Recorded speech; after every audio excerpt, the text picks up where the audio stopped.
Michael, muito obrigado e obrigado a todos vocês pela oportunidade de estarmos juntos e pensarmos juntos.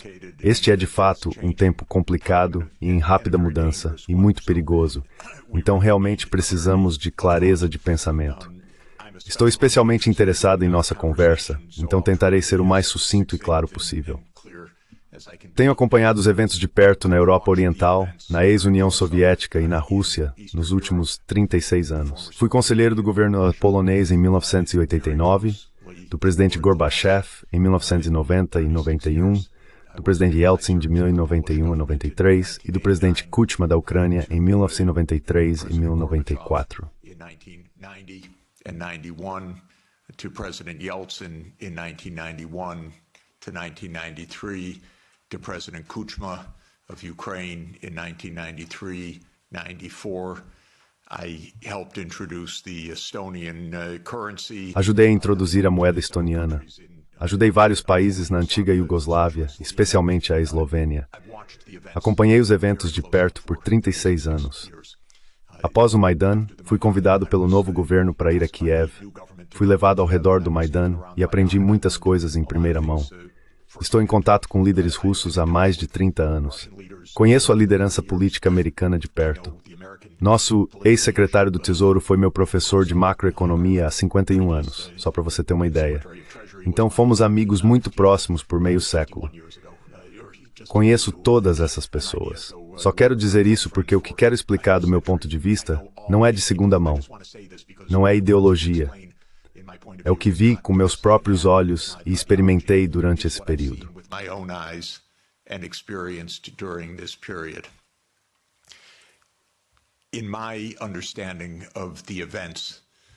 Na minha compreensão dos eventos que ocorreram na Europa em muitos contextos, e vou incluir não apenas a crise na Ucrânia, mas também a Sérvia, em 1999, as guerras no Oriente Médio, incluindo Iraque e Síria, e as guerras na África, incluindo Sudão, Somália e Líbia.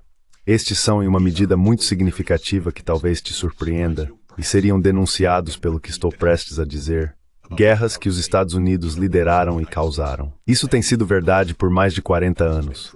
Mais de 30 anos atrás, devo dizer, para ser mais preciso, os Estados Unidos chegaram à visão, especialmente em 1990 e 91, e depois com o fim da União Soviética, de que os Estados agora comandavam o mundo e que os Estados não precisavam considerar as opiniões de ninguém, linhas vermelhas, preocupações, pontos de vista de segurança ou quaisquer obrigações internacionais, ou qualquer estrutura da ONU.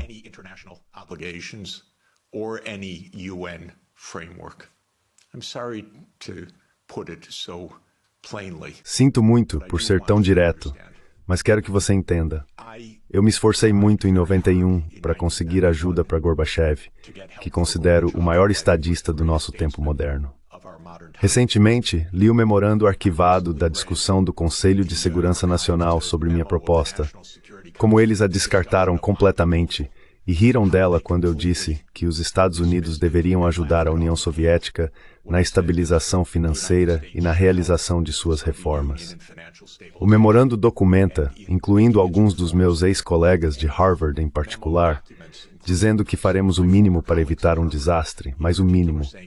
Não é nosso trabalho ajudar, muito pelo contrário. Não é do nosso interesse ajudar. Quando a União Soviética terminou em 1991, essa versão toa ainda mais exagerada. When the Soviet Union ended in 1991, the view became even more exaggerated. And I can name chapter and verse. But the view Posso citar capítulo e versículo. Mas a visão era de que nós comandamos o espetáculo. Cheney, Wolfowitz e muitos outros nomes que você deve conhecer, literalmente, acreditavam que agora este é o mundo dos Estados Unidos. E faremos o que quisermos. Vamos limpar a bagunça da antiga União Soviética. Vamos eliminar quaisquer aliados restantes. Países como Iraque, Síria e assim por diante irão embora. E temos experimentado essa política externa há essencialmente 33 anos. A Europa pagou um preço alto por isso. Porque a Europa não teve nenhuma política externa durante esse período que eu consigo identificar. Sem voz, sem unidade, sem clareza, sem interesses europeus, apenas lealdade americana. Only American loyalty. There were moments where there were disagreements and very... Houve momentos em que houve discordâncias, e eu acho discordâncias maravilhosas. Especialmente a última vez de importância foi em 2003, na Guerra do Iraque, quando França e Alemanha disseram que não apoiavam os Estados Unidos contornando o Conselho de Segurança da ONU para essa guerra. Essa guerra, aliás, foi diretamente arquitetada por Netanyahu e seus colegas no Pentágono dos Estados Unidos. Não estou dizendo que foi um vínculo ou mutualidade. Estou dizendo que foi uma guerra direta. Foi uma guerra realizada para Israel. Foi uma guerra que Paul Wolfowitz e Douglas Feith coordenaram com Netanyahu. E essa foi a última vez que a Europa teve uma voz. Eu falei com líderes europeus naquela época e eles foram muito claros e foi bastante maravilhoso. A Europa perdeu completamente sua voz depois disso, mas especialmente em 2008. Agora, o que aconteceu depois de 1998 em terminar a 2008 é que Europe... Now, what happened after 1991 to get to 2008 is that the United States decided that unipolarity meant... Os Estados Unidos decidiram que a unipolaridade significava que a OTAN se expandiria de Bruxelas a Vladivostok, passo a passo. Não haveria fim para a expansão da OTAN em direção ao leste. Este seria o mundo unipolar dos estados. Se você jogou o jogo de Risk quando criança, como eu, esta é a ideia dos estados. Ter uma peça em cada parte do tabuleiro. Qualquer lugar sem uma base militar dos estados é basicamente um inimigo. Neutralidade é uma palavra suja no léxico político dos Elsa. Talvez a palavra mais suja. Pelo menos se você é um inimigo, sabemos que você é um inimigo. Se você é neutro, é subversivo, porque então você está realmente contra nós, já que não está nos dizendo. Because then you're really against us, because you're not telling us. You're pretending to be neutral. Você está fingindo ser neutro. Então essa era a mentalidade, e a decisão foi tomada formalmente em 1994, quando o presidente Clinton aprovou a ampliação da OTAN para o leste. Você deve se lembrar que em 7 de fevereiro de 1990, Hans-Dietrich Genscher e James Baker Thurst conversaram com Gorbachev. Genscher deu uma coletiva de imprensa depois, onde explicou que a OTAN não se moveria para o leste. Não vamos nos aproveitar da dissolução do Pacto de Varsóvia. E entenda, isso estava em um contexto jurídico, não em um contexto casual. Isso foi o fim da Segunda Guerra Mundial sendo negociado para a reunificação alemã.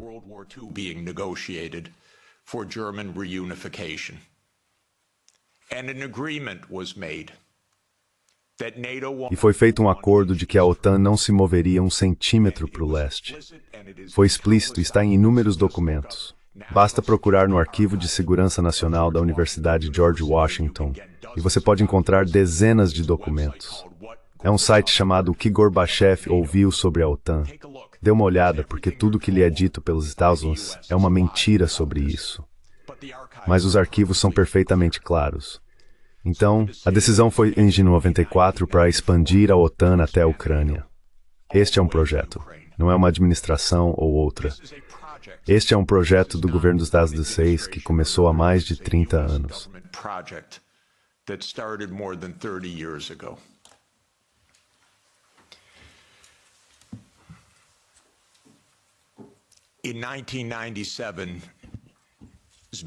Em 1997, Zbigniew Brzezinski escreveu O Grande Tabuleiro de Xadrez.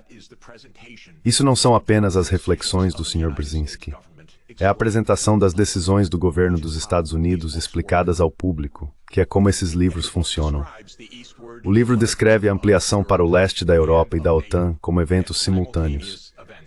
Há um bom capítulo nesse livro que pergunta o que a Rússia fará à medida que a Europa e a OTAN se expandem para o leste. Eu conhecia Zbigniew Brzezinski pessoalmente, ele foi muito gentil comigo. Eu estava aconselhando a Polônia e ele foi de grande ajuda, ele era um homem muito gentil e inteligente, mas errou em tudo. Então, em 1997, ele escreveu em detalhes por que a Rússia não poderia fazer nada além de aceitar a expansão para o leste da OTAN e da Europa. Na verdade, ele discute a expansão para o leste da Europa, e não apenas da Europa, mas da OTAN. Isso era um plano, um projeto. Ele explica a Mauritian Doctrine in Dallas de Nina.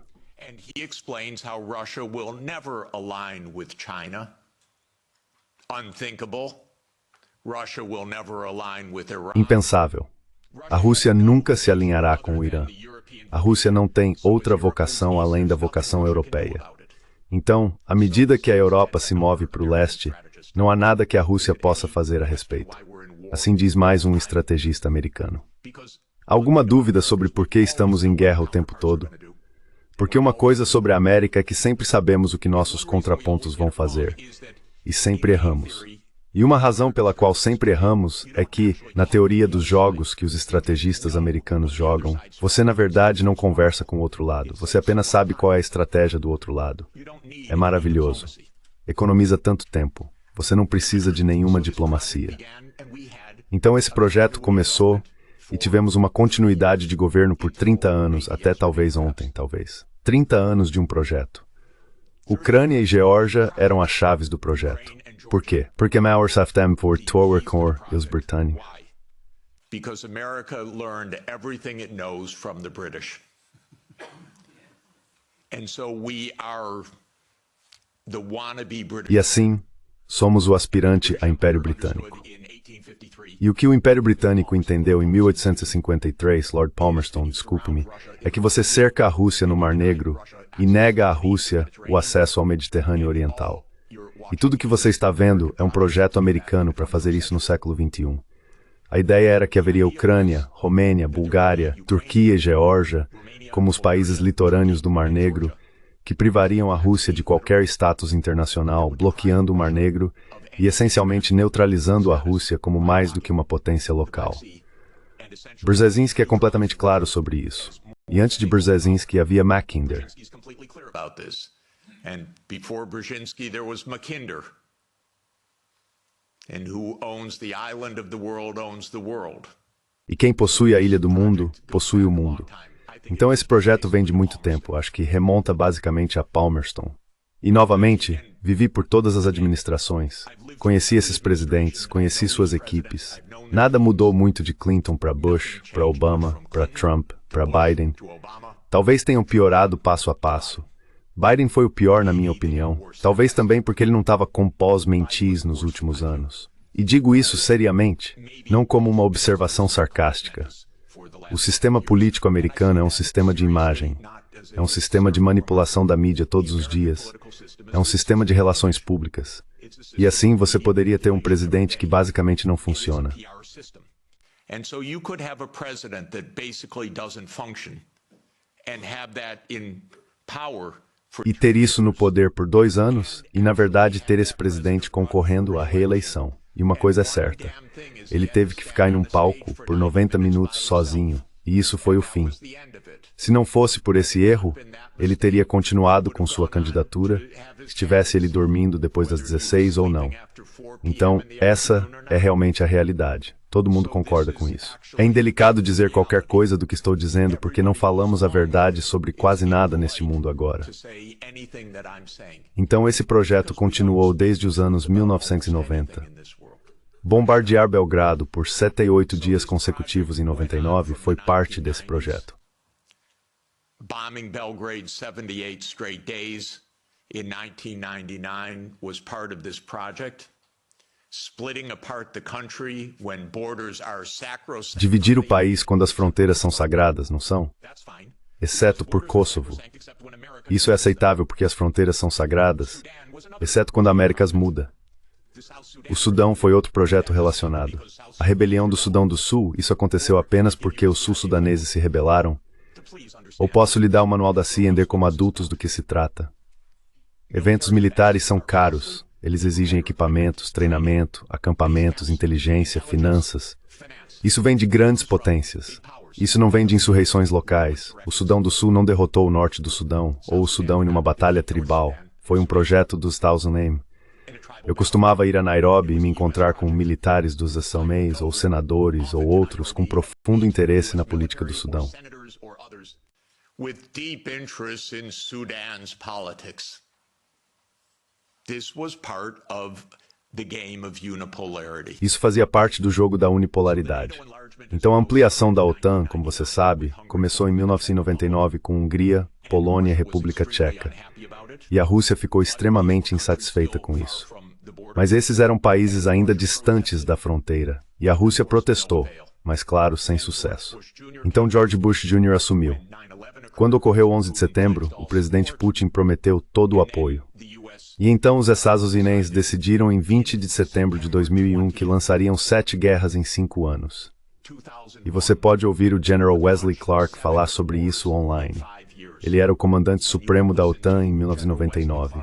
Ele foi ao Pentágono em 20 de setembro de 2001. Ele recebeu o documento explicando as 7 guerras. Estas, a propósito, eram as guerras de Netanyahu. These, by the way, were Netanyahu's wars. A ideia era, em parte, limpar antigos aliados soviéticos e, em parte, eliminar apoiadores do Hamas e do Hezbollah. Porque a ideia de Netanyahu era que haveria um Estado, obrigado, apenas um Estado. Será Israel.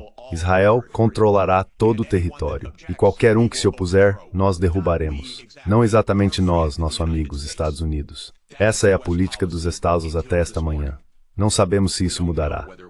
Agora, a única diferença é que talvez os Estados Unidos possuam Gaza, em vez de Israel possuir Gaza. Mas a ideia existe há pelo menos 25 anos.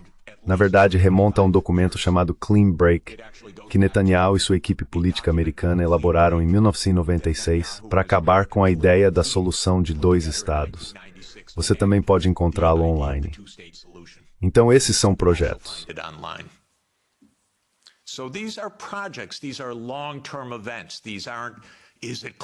Esses são eventos de longo prazo. Não se trata de Clinton, Bush ou Obama.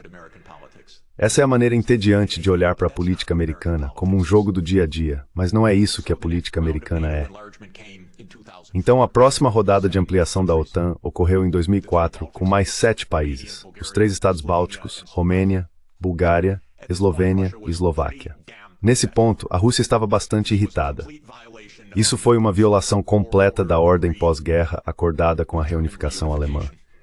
Essencialmente foi um truque ou deserção fundamental dos Estados Unidos de um arranjo cooperativo, porque eles acreditam na unipolaridade. Então, como todos se lembram, porque acabamos de ter a Conferência de Segurança de Munique na semana passada, em 2007, o presidente Putin disse: "Parem, chega, chega, parem agora." Enough. Stop now.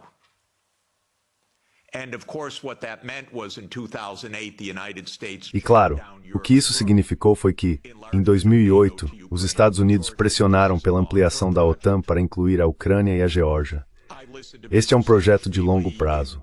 Eu ouvi o Sr. Saakashvili em Nova York, em maio de 2008, e saí, liguei para a Sônia e disse: "Esse homem é louco." E um mês depois, uma guerra estourou, porque os Estados Unidos disseram a esse cara: "Nós salvamos a Geórgia." E ele se apresenta no Conselho de Relações Exteriores e diz que a Geórgia está no centro da Europa. Bem, não está, senhoras e senhores. Não está no centro da Europa. E os eventos mais recentes não são úteis para a segurança da Geórgia. E seus deputados indo lá, ou eurodeputados indo lá e políticos europeus, isso destrói a Geórgia. Isso não salva a Geórgia.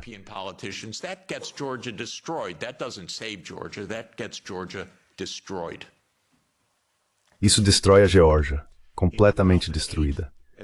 Em 2008, como todos sabem, nosso ex-diretor da CIA, William Burns, enviou uma longa mensagem de volta para Condoleezza Rice.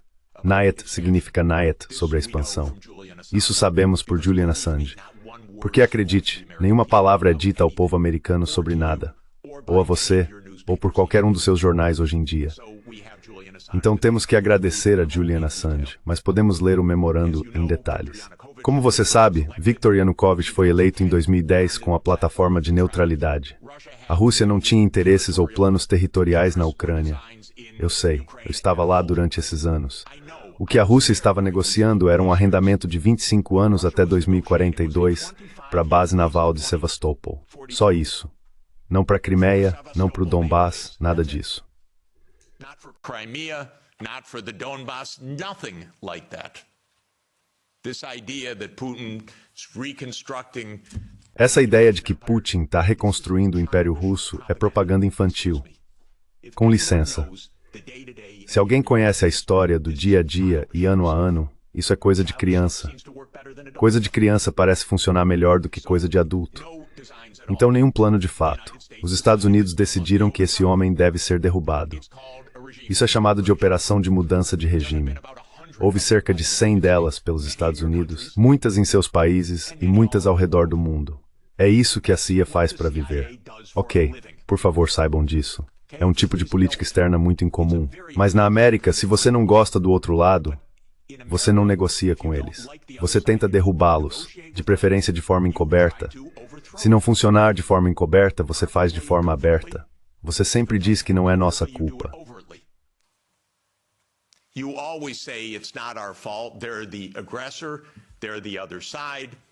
Eles são os agressores. Eles são o outro lado. Eles são Hitler. Isso surge a cada 2 ou 3 anos. Seja Saddam Hussein, seja Assad, seja Putin. Isso é muito conveniente. Essa é a única explicação de política externa que o povo americano recebe em qualquer lugar. Bem, estamos enfrentando Munique em 1938. Não podemos conversar com o outro lado. Eles são inimigos malignos e implacáveis. Esse é o único modelo de política externa que ouvimos da nossa mídia de massa. E a mídia de massa repete isso inteiramente porque está completamente subjugada pelo governo dos Estados Unidos. Agora, em 2014, os Estados Unidos trabalharam ativamente para derrubar Yanukovych. Todo mundo conhece a ligação interceptada pela minha colega da Universidade de Columbia, Victoria Nuland, e o embaixador dos Estados Unidos, Peter Piot. And the U.S. Ambassador Peter Piot. You don't get better evidence. Você não consegue provas melhores. Os russos interceptaram a ligação dela e colocaram na internet. Ouça, é fascinante. Eu conheço todas as pessoas. A propósito, ao fazer isso, todos foram promovidos na administração Biden. Esse é o trabalho. Agora, quando o Maidan ocorreu, fui chamado imediatamente. Oh, professor Sachs, o novo primeiro-ministro ucraniano gostaria de vê-lo para falar sobre a crise econômica, porque sou muito bom nisso. E então voei para Kiev e fui levado ao redor do Maidan. E me disseram como os Estados Unidos pagaram o dinheiro para todas as pessoas ao redor do Maidan. Revolução espontânea de dignidade.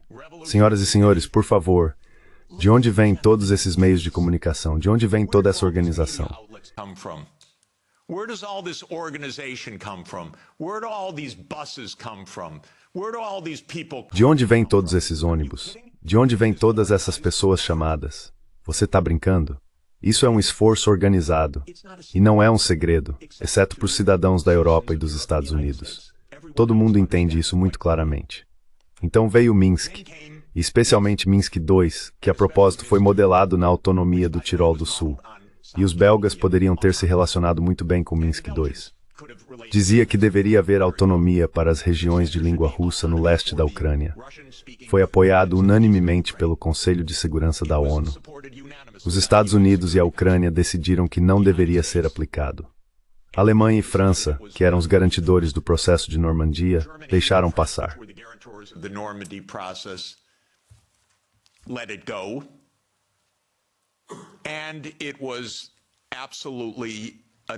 E foi absolutamente outra ação unipolar direta dos americanos com a Europa, como de costume, desempenhando um papel subsidiário completamente inútil, mesmo sendo garantidora do acordo. Trump, por um lado, aumentou os armamentos. Houve muitos milhares de mortes nos bombardeios pela Ucrânia no Donbass. Não houve acordo de Minsk II. E então Biden assumiu o cargo. E novamente conheço todas essas pessoas. Eu costumava ser membro do Partido Democrata. Agora estou estritamente jurado a não ser membro de nenhum partido, porque ambos são iguais de qualquer forma, e porque os democratas se tornaram completos belicistas ao longo do tempo. E não havia uma voz sobre a paz, assim como a maioria dos seus parlamentares, da mesma forma. Just like most of your parliamentarians, the same way. So, at the end of 1991, então, no final de 1991, Putin colocou na mesa um último esforço em 2 rascunhos de acordos de segurança, um com a Europa e outro com os Estados Unidos. Os Estados Unidos colocaram na mesa em 15 de dezembro de 2021. Tive uma ligação de 1 hora com Jake Sullivan na Casa Branca, implorando a Jake para evitar a guerra. Você pode evitar a guerra. Tudo o que você precisa fazer é dizer que a OTAN não se expandirá para a Ucrânia. E ele me disse, a OTAN não vai se expandir para a Ucrânia. Não se preocupe com isso. Eu disse, Jake, diga isso publicamente. Não podemos dizer isso publicamente. Eu disse, Jake, você vai ter uma guerra por algo que nem vai acontecer? Ele disse, não se preocupe, Jeff, não haverá guerra.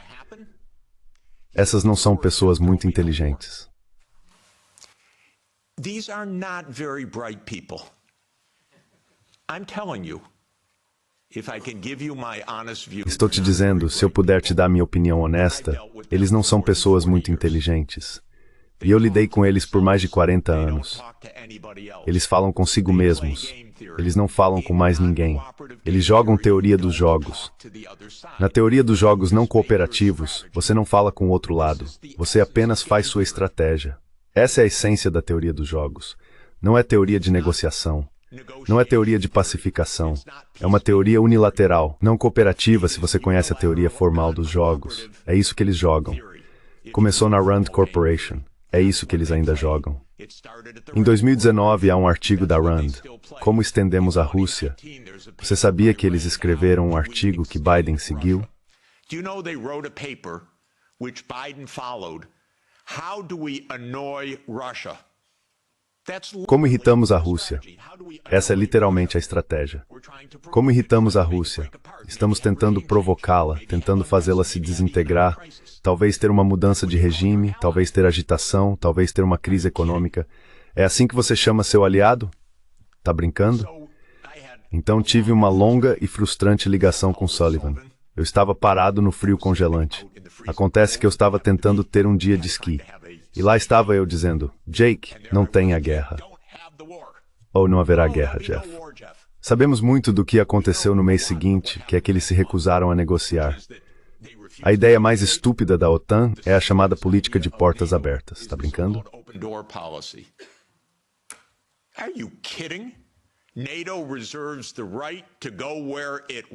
A OTAN reserva-se o direito de ir aonde quiser, sem que nenhum vizinho tenha qualquer opinião. Bem, eu digo aos mexicanos e canadenses, não tentem isso. Você sabe, Trump pode querer tomar o Canadá, então o Canadá poderia dizer à China, por que você não constrói uma base militar em Ontário? Eu não aconselharia isso. E os Estados Unidos não diriam, bem, é uma porta aberta, esse é o negócio deles. Quero dizer, eles podem fazer o que quiserem, isso não é da nossa conta. Mas adultos na Europa repetem isso. Na Europa, na sua comissão, você é um alto representante. Isso é um absurdo. Isso não é nem mesmo geopolítica infantil. Isso é simplesmente não pensar. Então a guerra começou. Qual era a intenção de Putin na guerra? Posso te dizer qual era a intenção dele. Era forçar Zelensky a negociar a neutralidade.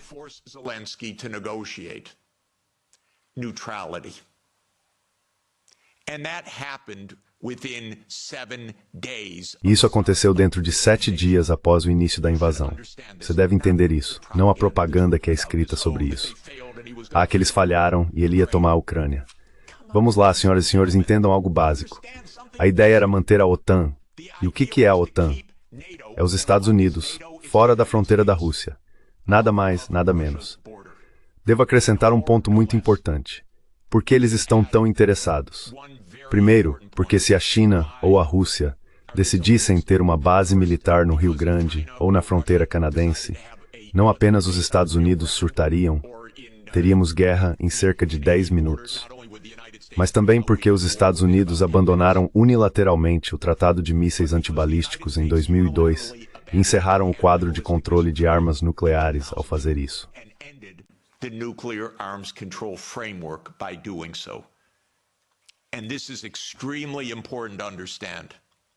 E isso é extremamente importante de entender.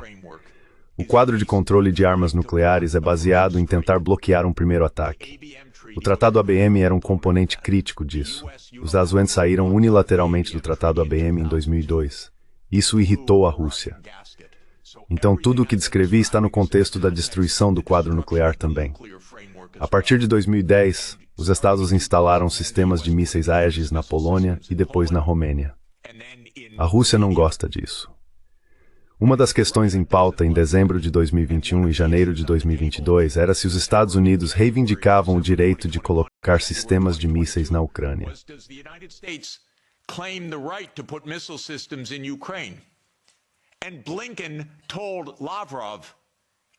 E Blinken disse a Lavrov em janeiro de 2022 que os Estados Unidos reservam o direito de colocar sistemas de mísseis onde quiserem. Esse é o seu aliado putativo. E agora vamos colocar sistemas de mísseis intermediários de volta na Alemanha. Os Estados Unidos saíram unilateralmente do Tratado INF em 2019. Não há nenhum quadro de armas nucleares agora. Nenhum. Quando Zelensky disse em 7 dias, vamos negociar, eu conheço os detalhes disso de forma exímia, porque conversei com todas as partes em detalhe. Dentro de algumas semanas, houve um documento trocado que o presidente Putin havia aprovado, que Lavrov havia apresentado e que estava sendo gerido pelos mediadores turcos. Eu voei para Ankara para ouvir em detalhe o que os mediadores estavam fazendo.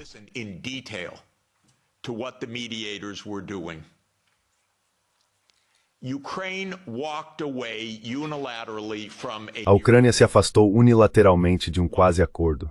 Por quê? Porque os Estados Unidos disseram para eles fazerem isso. O Reino Unido acrescentou um toque especial ao enviar bojo no início de abril para a Ucrânia e explicar. E se sua segurança está nas mãos de Boris Johnson, Deus nos ajude. Keir Starmer acaba sendo ainda pior. É inimaginável, mas é verdade. Boris Johnson explicou, e você pode verificar no site, que o que está em jogo aqui é a hegemonia ocidental. Não a Ucrânia, a hegemonia ocidental. Michael e eu nos encontramos no Vaticano com um grupo na primavera de 2022, onde escrevemos um documento explicando que nada de bom pode sair desta guerra para a Ucrânia. Nothing good can come out of this war for Ukraine. Negotiate now because anything that takes time will mean. Negociem agora, porque qualquer coisa que demore significará enormes quantidades de mortes, risco de escalada nuclear e provável perda da guerra. Quero mudar uma palavra do que escrevemos então. Nada estava errado naquele documento. E desde aquele documento, desde que se afastaram os negociadores da mesa, cerca de 1 milhão de ucranianos morreram ou ficaram gravemente feridos. E os senadores americanos, que são tão desagradáveis, cínicos e corruptos quanto se pode imaginar, dizem que este é um gasto maravilhoso do nosso dinheiro porque nenhum americano está morrendo. É a pura guerra por procuração. Um dos nossos senadores próximos a mim, Blumenthal, diz isso em voz alta. Blumenthal says this out loud. Mitt Romney says this out loud. It's best money. Mitt Romney diz isso em voz alta. É o melhor dinheiro que a América pode gastar. Nenhum americano está morrendo.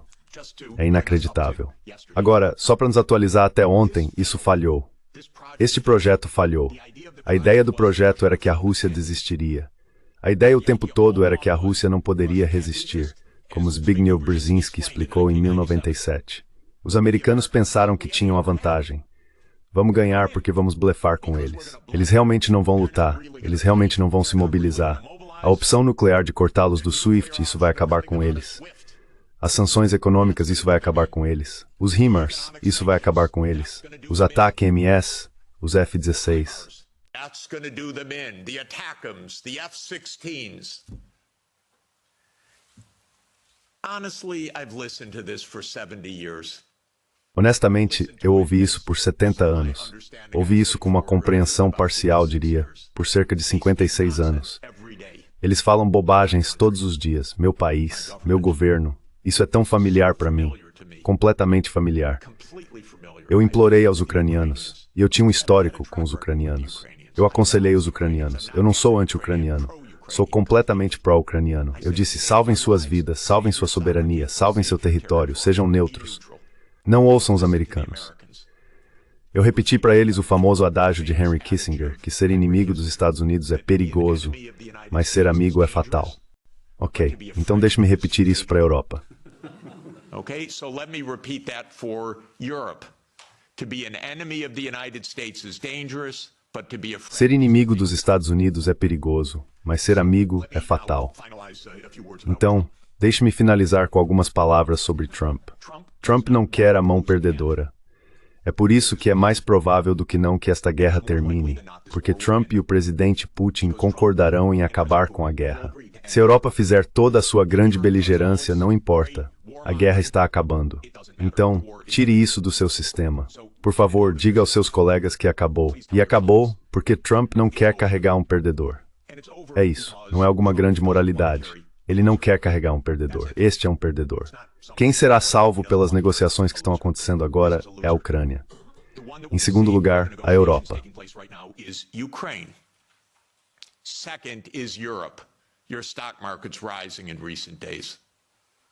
O mercado de ações está subindo nos últimos dias devido às terríveis notícias das negociações.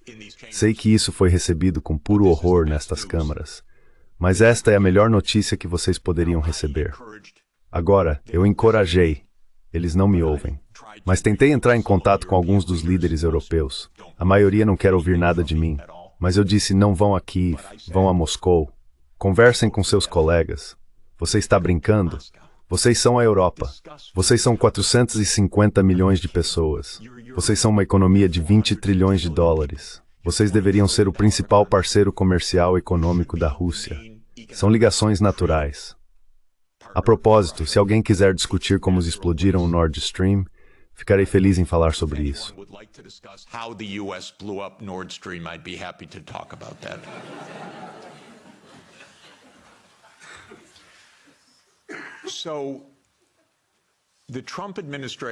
A administração Trump é imperialista no fundo. Trata-se de grandes potências dominando o mundo. Trata-se de fazer o que queremos quando podemos. Seremos melhores do que um Biden senescente e cortaremos nossas perdas onde for necessário. Existem várias zonas de guerra no mundo, sendo o Oriente Médio outra delas. Não sabemos o que acontecerá com isso. Novamente, se a Europa tivesse uma política adequada, poderia parar essa guerra. Vou explicar como. Mas a guerra com a China também é uma possibilidade.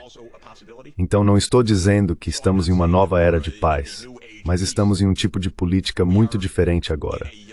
E a Europa deveria ter uma política externa, e não apenas uma política externa de russofobia.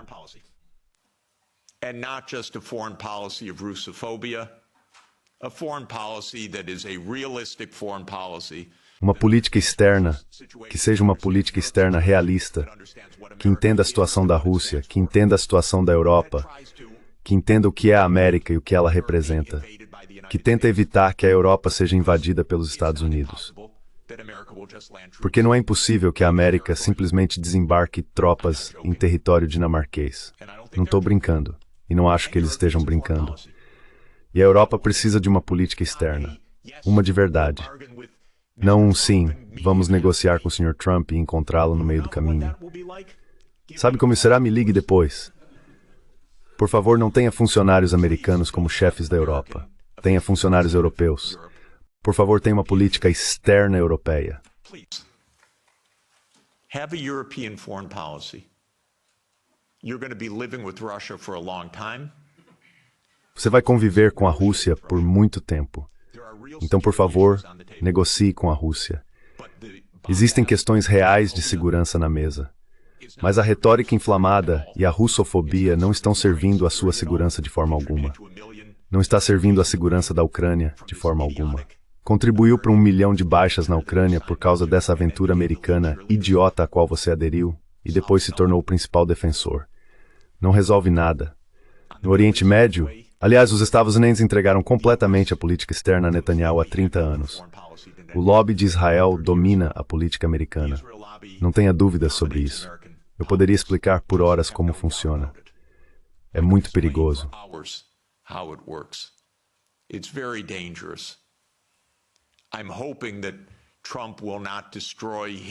Espero que Trump não destrua sua administração e, pior, o povo palestino por causa de Netanyahu, a quem considero um criminoso de guerra devidamente indiciado pelo TPI e que precisa ser informado de que não mais, que haverá um Estado da Palestina nas fronteiras de 4 de junho de 1967, de acordo com o direito internacional, como a única maneira de alcançar a paz. É a única maneira de a Europa ter paz em suas fronteiras com o Oriente Médio. A solução de 2 estados. Há apenas um obstáculo para isso, aliás, que é o veto dos Estados Unidos no Conselho de Segurança da ONU. Então, se você quer ter alguma influência, diga aos Estados Unidos para retirar o veto. Você está junto com 180 países no mundo. Os únicos que se opõem a um Estado palestino são os Estados Unidos, Israel, Micronésia, Nauru, Palau, Papua Nova Guiné, Ilhas Marshall e Paraguai. and Paraguay.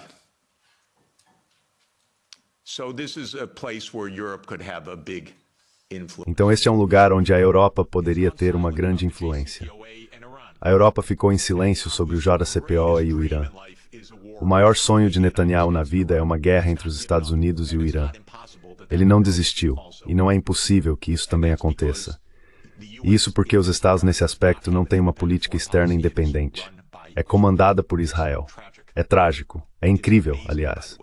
E isso poderia acabar. Trump pode dizer que quer a política externa de volta. Talvez. Espero que seja o caso. Finalmente, deixe-me apenas dizer em relação à China. A China não é um inimigo. A China é apenas uma história de sucesso. É por isso que é vista pelos Estados Unidos como um inimigo, porque a China é uma economia maior do que os Estados Unidos. Isso é tudo. That's all.